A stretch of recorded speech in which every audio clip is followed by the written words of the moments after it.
आज से 6 माह पूर्व जिन्हें पता भी नहीं था कि घर की दहलीज से निकलकर उन्हें राजनीतिक दांव-पेच का सामना करना पड़ेगा, वह आज घर से बाहर निकली हैं और तमाम राजनीतिक उतार-चढ़ाव का सामना करते हुए स्टार प्रचारक बन गई। हम बात कर रहे हैं झारखंड के मुख्यमंत्री हेमंत सोरेन की पत्नी कल्पना मुर्मू सोरेन की। इस वक्त वो हमारे साथ हैं। हम उन्हीं से जानते हैं कि घर की दहलीज से बाहर निकलकर अब वह कैसा महसूस कर रही हैं। घर की दहलीज से अब बाहर निकली हैं और सीधे राजनीतिक दांव-पेच में कूद पड़ी हैं। 6 माह हो गया आपका विधायक बने हुए, कैसा महसूस कर रही हैं? पहले तो आपको नमस्कार है, जोहार है और आपके सभी श्रोताओं को भी जोहार कहना चाहूँगी। देखिए, कहीं ना कहीं मैं समझती हूँ कि ज़िम्मेदारी साल में बहुत ज़्यादा बड़ी है। पहले मैं घर देखती थी, अपने परिवारों को देखती थी, रिश्तेदारों को देखती थी, तो संख्या थोड़ी कम थी। और लेकिन आज जिस तरीके की ज़िम्मेदारी साल में मुझे मिली, चाहे पार्टी में एक सिपाही के तौर पे काम करने की हो या फिर गांडी का प्रतिनिधित्व करने का हो या फिर अपनी पार्टी के लिए, अपनी गठबंधन के लिए स्टार प्रचारक के तौर पे मैंने अपनी भूमिका निभाई थी। तो अब क्षेत्रफल थोड़ा बढ़ गया है और पहले एक छोटा परिवार था, अब पूरा झारखंड, क्योंकि मेरे ऊपर ज़िम्मेदारी अब ज़्यादा है, तो पूरी झारखंड की जनता की ज़िम्मेदारी, खास करके गांडी का जो मेरे ऊपर खास करके ज़िम्मेदारी है। तो मैं समझती हूँ कि अब बहुत मेहनत करना है, बहुत काम करना है। पार्टी ने, इंडिया गठबंधन ने अपना चुनावी घोषणा पत्र जारी कर दिया है, लेकिन झारखंड में चुनावी मुद्दे क्या हैं और इसे आप व्यक्तिगत रूप से किस तरह से देखती हैं चुनावी मुद्दों को? देखिए, मैं ये कहना चाहती हूँ, जैसे पहली प्राथमिकता है कि हमारा यहाँ पे स्थानीय नीति होना, जैसे हम लोग 1932 का बोलते हैं, स्थानीय नीति है, हमारा सरना धर्म कोड है। हम लोग खास करके क्योंकि पिछड़ों के लिए जो 27% का आरक्षण है, उस पे हमें ध्यान देना है। खास करके हमारी महिलाएं, जिनको एक आप कह सकते हैं कि इस सरकार, अबुआ सरकार के द्वारा एक क्रांतिकारी एक योजना आई है और झारखंड बनने के बाद पहली बार है कि हमारी महिला सशक्तिकरण के लिए, हमारी बहनों के लिए, बेटियों के लिए एक योजना धरातल पे लाई है, जिसका सीधा लाभ उनके पास पहुंच रहा है। और ख़ास करके क्योंकि अभी रोज़गार देना सबसे बड़ी प्राथमिकता है और ख़ास मैं ये कह सकती हूँ कि जिस तरीके से हम अपने झारखंड को आगे लेकर के जाना चाहते हैं, चाहे आप हेल्थ की बात करें, चाहे आप एजुकेशन की बात करें, या आप ये कह सकते हैं कि हम इंफ्रास्ट्रक्चर की बात करें, क्योंकि कहीं ना कहीं हम बने हुए 24 वर्ष हो रहे हैं, लेकिन अभी भी झारखंड को लोग सिर्फ रांची के नाम से जानता है। वो झारखंड को झारखंड भी नहीं बोलता है। तो मैं ये शब्द को, रांची राजधानी है झारखंड की, तो आपको झारखंड को समझना होगा और भारत के मानचित्र में झारखंड का एक अपना जगह है, जो वो अपना मुकाम हासिल करेंगे। आदरणीय हमारे हेमंत जी, उनकी अगुवाई, हमारी महागठबंधन सरकार की अगुवाई कर रहे हैं और इन 5 सालों में जो उन्होंने जी तोड़ मेहनत की है, उसका परिणाम है कि आज हम लोगों के बीच में अपनी बातों को और अपने किए हुए कामों को लेकर के जा रहे हैं। इस बार आपको अपने विधानसभा क्षेत्र के अलावे पूरे झारखंड को देखना पड़ रहा है, क्योंकि आप स्टार प्रचारक भी हैं। किस तरह का मेहनत करना पड़ रहा है? देखिए, नो डाउट अब मेहनत तो मेहनत ही है, जैसे दिन रात हर चीज़। सुबह में तो अपने साथियों के लिए, अपने गठबंधन साथियों के लिए करना होता है मेहनत, और रात शाम को आने के बाद फिर अपने क्षेत्र पे जाना होता है। तो कहीं ना कहीं 24/7 आप कह सकते हैं कि मेहनत चल रही है। लेकिन मैं ये बताना चाहती हूँ, क्योंकि खास करके मेरी गांडी की जनता, जिसने अपना प्यार, अपना समर्थन दिया मुझे, और मेरे इस 4 महीने के कार्यकाल में खास करके अगर आप कहेंगे तो मैंने एक सड़कों का, आप कह सकते हैं, एक जाल बिछाने का प्रयास किया है, पुल पुलिया बनाने का प्रयास किया है, स्टेडियम का शिलान्यास करवाया है, और ख़ास करके एक मैंने वादा किया था, वो एक्चुअली सपना मेरा था, तो मैंने एक वादा किया था कि मेरी बहनों के लिए मैं एक डिग्री कॉलेज खुलवाऊँ, तो उसका शिलान्यास हुआ है। तो 4 महीने में जी तोड़ मेहनत मैंने की और मैं यही मेहनत लेकर के बहुत मेरे सारे प्लान्स हैं, रोड मैप्स हैं गांडी के लिए specially, because it's very close to my heart. The very first time this place has given me so much of love, affection, respect. तो I just want to give it back. तो मैं अपने लिए मैं तैयार हूँ पूरी तरीके से. भ्रष्टाचार को मुख्य मुद्दा विपक्ष बना रहा है और एक आपके मंत्री भी इन दिनों जेल में हैं. क्या लगता है कितना अहम मुद्दा है भ्रष्टाचार? देखिए, मैं तो ये कहना चाहूँगी भ्रष्टाचार बहुत अहम मुद्दा है, लेकिन क्यों हमारे झारखंड हो या वैसे राज्य जहाँ पर में भाजपा की सरकार नहीं रहती है, वहाँ पर में ये इसको केंद्रित करते हैं. अगर आप खुद देखेंगे कि आज देश की बहुत बड़ी पार्टी है भाजपा, आज जितने बड़े बड़े घोटाले किए हैं वो सारे लोग भाजपा में चले जाते हैं तो उनके दाग धुल जाते हैं. और उनके दाग धुलने के साथ बड़ी बात तो ये है कि उनको बड़े बड़े पद भी दिए जाते हैं. मतलब इसका कहने का मतलब ये है कि अगर आप भाजपा के साथ हैं तो आप दागदार नहीं हैं, लेकिन अगर आप अपने राज्य में खड़े होकर उनके विपक्ष में अगर आप खड़े होकर कोई बात कहते हैं, चाहे मुद्दों की बात कहते हैं, तो ये आपके पीछे में सारे वो षड्यंत्र और हथकंडे अपनाते हैं. और हमारी सरकार को भी अस्थिर करने का इनका भरपूर प्रयास रहा है. अगर आप देखेंगे तो इनके पास तो ऐसी वॉशिंग मशीन है कि इस वॉशिंग मशीन में जो जाएगा, जितना भी बड़ा अपराधी क्यों ना हो, चाहे घोटाला हो, चाहे महिलाओं के साथ दुर्व्यवहार किया हो, वैसे वैसे लोग जिनके ऊपर बड़े बड़े केस रहते हैं, वो अगर इनके पास जाते हैं तो चंद घंटों में वो क्लियर हो जाते हैं और उनको बड़ा पद भी दे दिया जाता है और बड़ी जिम्मेदारी भी दे दी जाती है. तो ये प्रमाण, अगर आप किसी की तरफ एक उंगली करते हैं तो आपको याद रखना चाहिए कि बाकी की 4 उंगली आपकी तरफ इशारा कर रही है. तो मुझे लगता है कि सबसे बड़ा सवाल इनके ऊपर उठता है कि जो ये सवाल उठा रहे हैं उनका चरित्र कैसा है. चुनाव प्रचार का समय है, आप चुनावी मुद्दों को लेकर मुख्यमंत्री हेमंत सोरेन जी से कैसे तालमेल बैठा पाती हैं? देखिए, अभी तो मैं, आप कह सकते हैं मैं लर्नर हूँ और उनको इस विषय पे ज़्यादा ज्ञान है. वो बीच बीच में मुझे बहुत सारी चीज़ें बताते भी रहते हैं, सिखाते भी रहते हैं. और कहीं ना कहीं मैं ये समझती हूँ कि एक्सपीरियंस से ही, क्योंकि और भी पार्टी में बड़े लोग हैं और सीखने की जगह है. और अगर आप, मैं सिर्फ पॉलिटिक्स की बात नहीं करूँ, अगर आप जीवन में कहीं पे भी होते हैं तो इस क्षेत्र में आपसे पहले आए हुए बहुत लोग हैं. हो सकता है वो उम्र में छोटे भी हों आपसे और हो सकता है उम्र में बड़े भी हों, लेकिन हमेशा ये आदत रखना चाहिए कि आप सीखने का एक आपके अंदर में हुनर हो और आप सीखें.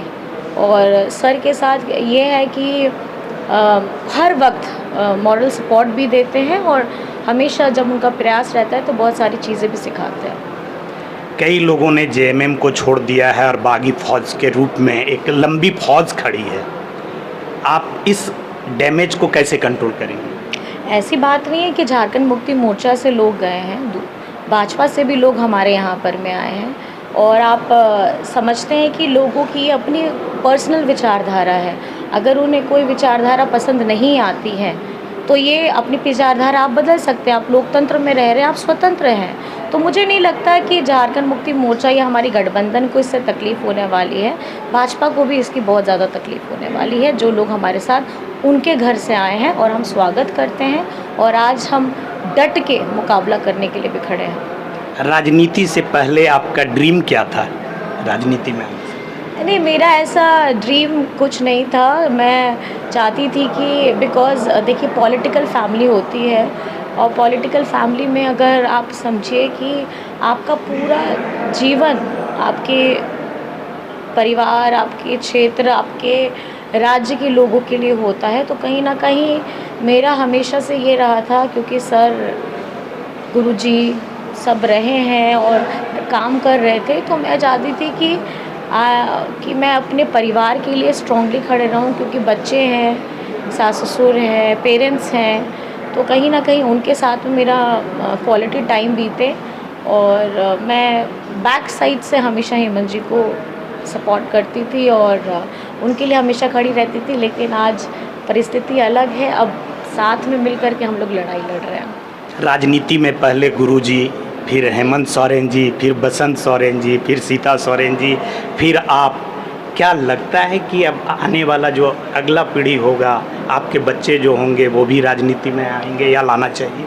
देखिए, मैं ये कहती हूँ कि बीइंग एज अ पेरेंट्स हम लोग, मैं जैसे बीइंग एज अ मदर अगर मैं बोलूँ कि मैंने बच्चों को जन्म दिया है, हेमंत जी मेरे बच्चे हैं, लेकिन जीवन जीने का हम उन्हें ढंग सिखा सकते हैं, उन्हें बहुत सारे संस्कार दे सकते हैं, बहुत सारी अच्छी चीज़ें बुरी चीज़ें बता सकते हैं, लेकिन आगे जाके उनको क्या करना है इसका निर्णय मैं चाहूँगी कि वो खुद ले। और मेरी तरफ से बेस्ट एजुकेशन देना और संस्कार देना ये बहुत ज़्यादा प्राथमिकता रहती है, और कहीं ना कहीं एक अच्छा ह्यूमन बनना, क्योंकि आज शायद आप सब कुछ कमा लेंगे लेकिन एक अच्छा व्यक्तित्व होना और एक सदाचार व्यक्तित्व होना सबसे बड़ी अहम भूमिका होनी चाहिए किसी भी पेरेंट्स की।